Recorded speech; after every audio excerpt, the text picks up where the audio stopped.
श्री राधे राधे। आपका स्वागत है मेरे इस YouTube चैनल डिवाइन हिंदी कहानियों में। आज मैं आपको राधा रानी की एक सच्ची कहानी सुनाऊंगी। अगर आपको मेरी ये कहानी पसंद आए तो कमेंट बॉक्स में कमेंट जरूर करें। किसी भी तरह जब हम सच्चे मन से भगवान को पुकारते हैं तो वह दौड़े चले आते हैं और हमारी पुकार जरूर सुनते हैं। भगवान को भी अपने एक सच्चे भक्तों की उतनी ही जरूरत होती है जितनी की हमें भगवान की। तो आज मैं आपको बताऊंगी कि अगर आपके जीवन में किसी चीज का अभाव है तो उसकी जगह भगवान का भाव प्रकट करके आप जीवन से उसकी कमी दूर कर सकते हैं और आपकी परेशानी बहुत जल्दी खत्म हो जाएगी। आज हम बताएंगे कि किस तरह बरसाना गांव में एक सेठ की पुत्री बनकर खुद राधा रानी आई। एक बार की बात है, बरसाना गांव में एक सेठ रहता था जो बहुत धनी था। उसके 3 पुत्र थे परंतु उसकी कोई पुत्री नहीं थी। कुछ समय पश्चात उसकी पत्नी का देहांत हो गया और सभी पुत्रों की शादी हो गई। सभी पुत्र अपने अपने कार्य में व्यस्त रहने लगे। अपने बच्चों में अपनी पत्नी के साथ सेठ के दिल की बात सुनने वाला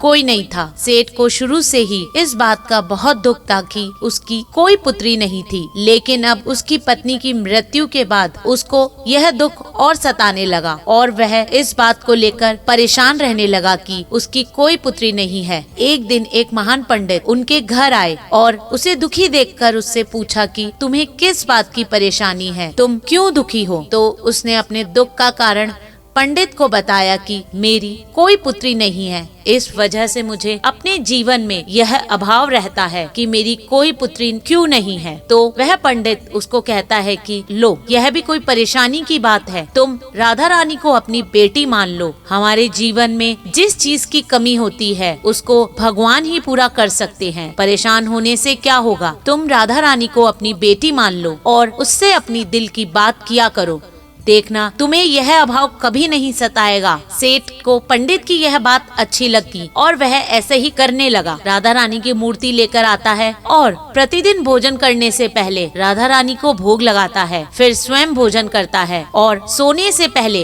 राधा रानी के साथ खूब बातचीत करता है। ऐसे ही करते करते वह दिल से राधा रानी को अपनी बेटी मानने लगा और वह भूल गया कि उसकी कोई बेटी नहीं है। उसे इस बात का अभाव होने लगा कि उसकी पुत्री सच में है और वह बहुत दिल से उसे भी अपनी पुत्री मानने लगा। जब तक वह बात ना करता, उसे भोजन ना खिलाता, उसका मन नहीं लगता और जब वह बात करता तो उसके मन में बहुत संतुष्टि मिलती, जैसे उसे पता नहीं क्या मिल गया हो। एक दिन सेठ के घर पर एक चूड़ी बेचने वाली मेहरन आई और वह उसकी बहुओं को चूड़ी पहनाकर चली जाती थी। एक दिन वह चूड़ी बेचने घर पर आई और सेठ के बेटे की तीनों बहुओं को चूड़ी पहनाई। उसके साथ ही जब सेठ की बहुएं चूड़ी पहनकर चली गई तो उसके सामने एक और कन्या आई और उसने कहा कि मुझे भी चूड़ी पहना दो। चूड़ी वाली ने सोचा कि शायद सेठ के घर पर कोई मेहमान आई है तो उसको भी चूड़ी पहना दी। उसके बाद वह चूड़ी वाली सेठ से पैसे मांगने दुकान पहुंची और बोली कि चूड़ी के पैसे दे दो। तो उसने पहले से अधिक पैसे मांगे तो सेठ ने कहा कि तुमने चूड़ी के दाम बढ़ा दिए हैं क्या? तो उसने कहा